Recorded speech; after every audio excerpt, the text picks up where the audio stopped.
Home minister ने parliament में कहा कि जम्मू कश्मीर में जो भी है सब सही हुआ है और खासकर उन्होंने पिछले कई वर्षों की बात की एम्प्लॉयमेंट डेवलपमेंट या इसके अलावा इंडस्ट्रियल पैकेज वगैरह क्या कहेंगे?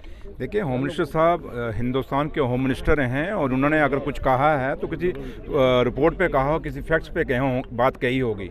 तो लेकिन जहाँ तक ताल्लुक है, हमारा तो एक ही बात है कि ऑनरेबल होम मिनिस्टर साहब ने on the floor of the parliament ये वादा किया हुआ है जम्मू कश्मीर के लोगों से कि आपकी ज़मीनें और आपका जो लोगों के बच्चों के रोज़गार हैं उनको बाहर के लोगों को नहीं लेने देंगे। इसलिए उम्मीद करेंगे कि होम मिनिस्टर साहब जल्दी से जल्दी जम्मू कश्मीर का जो हमारा स्टेट का दर्जा वो वापस करेंगे और जिस जो स्पेशल स्टेटस हम जिसकी बात करते हैं कि हमारी ज़मीनें और हमारे बच्चों के रोज़गार महफूज रहें, उस पर भी जल्दी से जल्दी को अनाउंसमेंट करेंगे। ये उम्मीद हम होम मिनिस्टर साहब से रखते हैं। सुनील शर्मा कहते हैं कि लेजिस्लेटिव जहाज चल रहा है, यहाँ पे जहाज चल रहा है, लेजिस्लेटर उसकी तो संरक्षण दे रहे हैं। देखिए, वो क्या कहते हैं क्या नहीं कहते, मुझे लगता नहीं कि मुझे रिएक्ट करने की ज़रूरत है। जम्मू कश्मीर के लोग देख रहे हैं और ख़ास करके जम्मू के लोग देख रहे हैं कि बीजेपी के लोग हाउस के अंदर क्या कर रहे हैं। आज वो लोगों के मुद्दों पे बात नहीं कर रहे, वो सिर्फ छोटी छोटी ऐसी वही आज भी जो बाहर ये चौक चबूतरों के ऊपर बात करते हैं, वो जाके हाउस के अंदर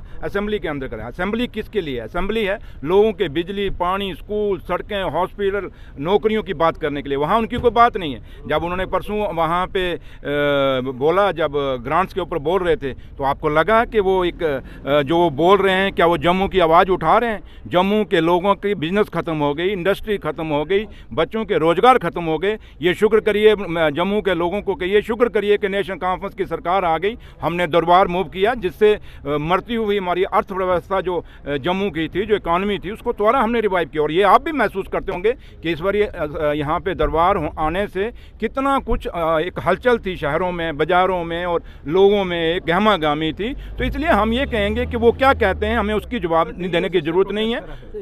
देखिए, डेली वेजेस में वहाँ पे कुछ लीडर हैं जो बीजेपी स्पॉन्सर लीडर हैं।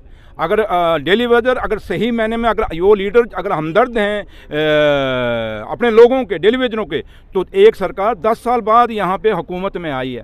तो अगर आप में से कोई होता तो आप भी तो कमेटी बनाते हैं यार। घर में भी अगर कोई आप फंक्शन करते हैं, क्या पिछला अगर कोई घर में शादी करते हैं तो उसी के बुनियाद पर दूसरा मीनू बना देते हैं क्या? इसलिए नई सरकार बनी है और नई सरकार ने अपना देखना है कितने डेली वेजर हैं, क्या है, कमेटी बनाई है। इसलिए जो जहाँ तक ताल्लुक है, कुछ लोग हैं जो मुलाजम हैं, आज भी किसी पार्टी के डायरेक्शन या डिक्टेशन में चल रहे हैं, उनके खिलाफ सख्त कार्रवाई होगी, उनको बख्शा नहीं जाएगा। मुलाजम नौकरी करेगा, वो सियासत नहीं करेगा। जिसने सियासत करनी है नौकरी छोड़े, आके पॉलिटिक्स में आ जाए। Thank you.